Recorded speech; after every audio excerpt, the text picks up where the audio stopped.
So one of the biggest questions that I get asked by viewers of this channel and from my private clients in my Patreon group is, should I invest a lump sum of money, or should I invest periodically and just invest like a little bit of that money throughout the next couple of years? And it doesn't matter how big that lump sum is. For some people, you get an inheritance or something like $100,000, and for some people you've been saving up and maybe it's $1,000.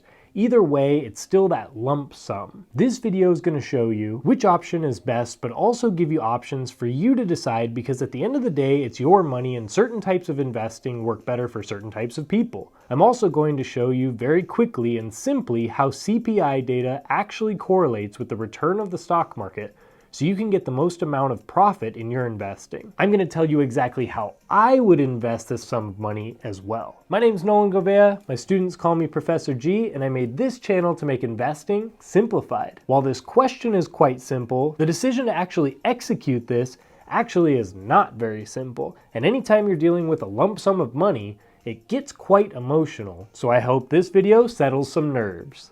One of my viewers asked, with $100,000 cash to invest in SCHD, would you invest all now, wait for the next CPI, or just start to dollar cost average over 3 to 4 months, knowing we may get an end of the year rally?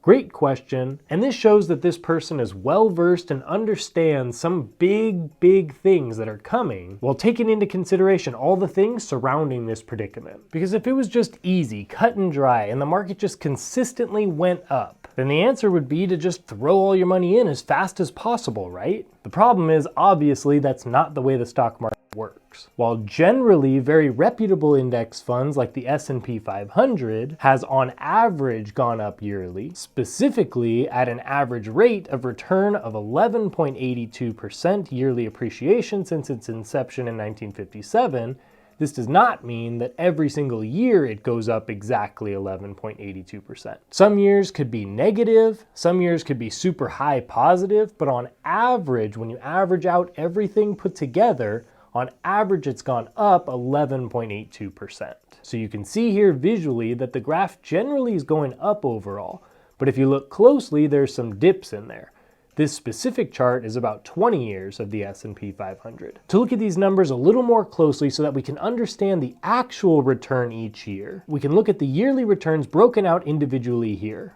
These are the annual returns with dividends reinvested, and as you can see, we have monster returns in 1995 through 1999. Got 37%, 33%, some high 20s. These were great years. Then followed by 3 straight years of negative returns. Then some solid positive returns until the housing crisis in 2008, which resulted in a negative 36.55% year, which was absolutely brutal. Then we pretty much had a bull market until about 2022, which was super solid. Last year, though, in 2022, we had a down market pretty much everywhere and resulted in a negative 18% year. And then this year to date, in November of 2023, we are up 14.64%. So even though the S&P 500 is considered one of the most stable and safer places to invest in the stock market, it still has its volatility, so picking the correct place to invest is very tough. In this question from before, he was asking about SCHD, but there's more long-term data on the S&P 500, so I was using that as an example for education purposes. But it's the same with SCHD. The Schwab US Dividend Equity ETF obtained a 10.17% compound annual return, and we can see here, very similar to the S&P 500 chart, with some years having a solid return in the 30% range, and then also a couple of negative years. One thing I like about SCHD is that its negative years haven't been too bad ever, while its positive years are very strong. This year in 2023 is one of its worst years, and it still hasn't broken the double-digit negative returns yet. So anyways, the question was, should we lump sum invest or DCA, or dollar cost average? As a reminder, dollar cost averaging just means investing a certain amount of money at a certain consistent interval, rain or shine. Whether the market is up or market is down, you'd invest. So for example, those of you that have a 401k plan, you have a set of money taken out of your check every single paycheck, and it's put into your investments. And so no matter if the market is up or the market is down, Your money is being put in, and so you are already dollar cost averaging in your 401k. This strategy has been tested over time to be one of the strongest and best strategies out there because it totally takes emotions out of it when you're just throwing money in no matter what's happening in the market. If you know that you're investing $100 every 2 weeks into the stock market, then after 10 installments, you will have invested $1,000. And this just might be so much easier on your brain than actually having $1,000 in your hand and saying, should I invest it in this or should I invest it in that? This looks kind of scary, this looks up. It doesn't seem like the right time, and so you're having an emotional response at that point. If we add in our human brains and emotions, we may look at something like SCHD and say, well, it was at $66.90 on October 27th, and now it's up almost $3. So I'll wait for it to go back down before I invest. If we would have been doing the same thing in mid-2020, we would have seen, well, it was $50.03 in June of 2020, so I'll just wait until that price again. And then we'd still be waiting and now have lost 3 years worth of investing money into the market. Because though SCHD is down 7% this year, it's still at over $69, whereas 3 years ago, it was down at $50, which means that's about a 40% gain in just 3 years. So that's dollar cost averaging. And then of course, lump sum investing is where you just take the full amount of your money and you throw it into the market and you just let it ride. The last part of the question from before was the most important in order for us to be able to analyze which way to invest is best. And that's the part about CPI data and the part about the possible end of the year rally. So first, anywhere you look, we have experts saying that the end of this year will either be great or it'll be terrible. We have things like a possible recession in 2024,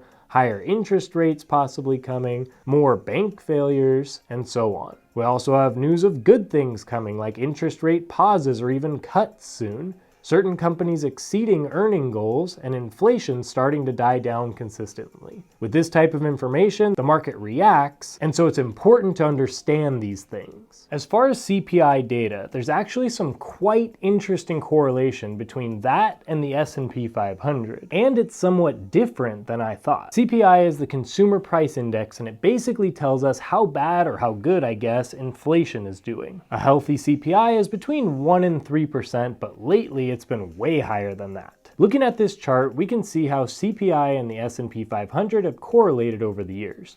You can generally see that as CPI goes up a bunch, S&P 500 can drop, but it's not exactly an equal correlation. Here we see that one time period from before in the late 90s where we had crazy returns in the S&P 500, the CPI was in that healthy 1 to 3% range.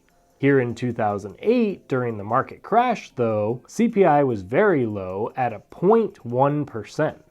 And the market was down 38.49%. In 2020, with a healthy CPI in the 1% range, the market was up. And then looking at last year, when CPI was its worst at over 9%, we can see a huge drop for the S&P 500 and can attribute it to the CPI primarily. But when looking at this graph, it shows me that the CPI level and the S&P 500 are not perfectly correlated, so we cannot say that just because the inflation is going down means that the S&P 500 will soar. We also can't say for certainty that we've hit a market bottom and that right now is the best time to be investing. So let's look at some possible scenarios. If you have $10,000 to invest and you decided to put it in on October 5th, 2007, the S&P 500 was at 1,557. By the next October, the S&P 500 dropped to $1,099, which is about a drop of 1/3.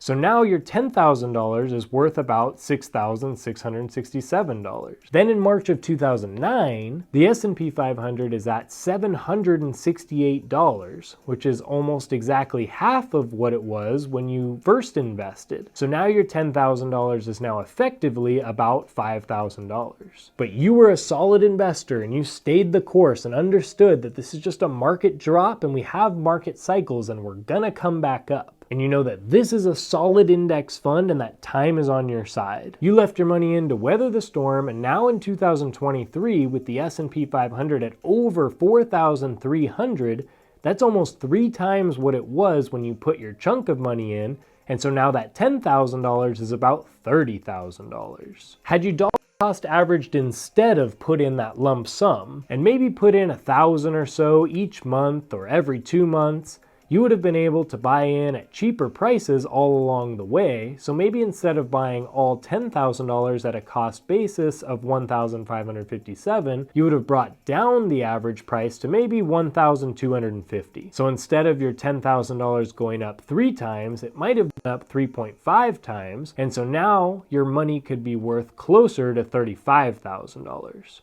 But dollar cost averaging could go the other way. For example, if you dollar cost averaged at the bottom in 2009 rather than dumped it all in there, you'd be buying in at slightly higher prices each month or two. The difference is not incredibly substantial as far as pure numbers and ending value, especially if you're a long-term investor. So how would I choose to invest a lump sum of $10,000, or like the question asked, $100,000 in today's market? The question you need to ask yourself and be very, very honest with the answer to is, would you freak out uncontrollably if you saw your investment or your money drop substantially? If you invested $100,000 and within 3 months you look at your account and now it's worth $80,000, could you actually hold on? While I don't think that we're going to see an actual market drop of about 20%, this could be a possibility. It definitely could happen at some point. So if you know for a fact that this would stress you or your family out beyond belief,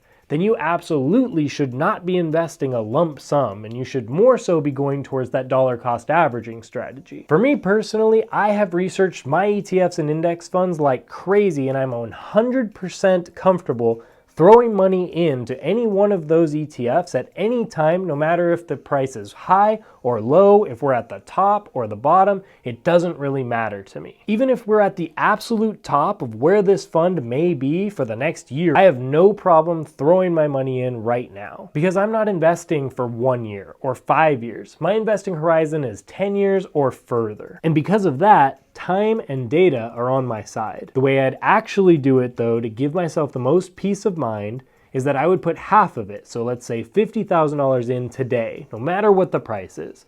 Then I would take about $5,000 to $10,000 and I would dollar cost average that by putting that in every month for the next however long until that money is totally invested. I'd pick a set day of the month, like the 5th or something, and every single month, no matter what the price was, I'd put that consistent amount of money in and just let it go. To see my price prediction on the S&P 500 by 2030, watch this video now. And to watch my price prediction for my favorite dividend ETF, SCHD, by 2030, watch this video and let me know what you think.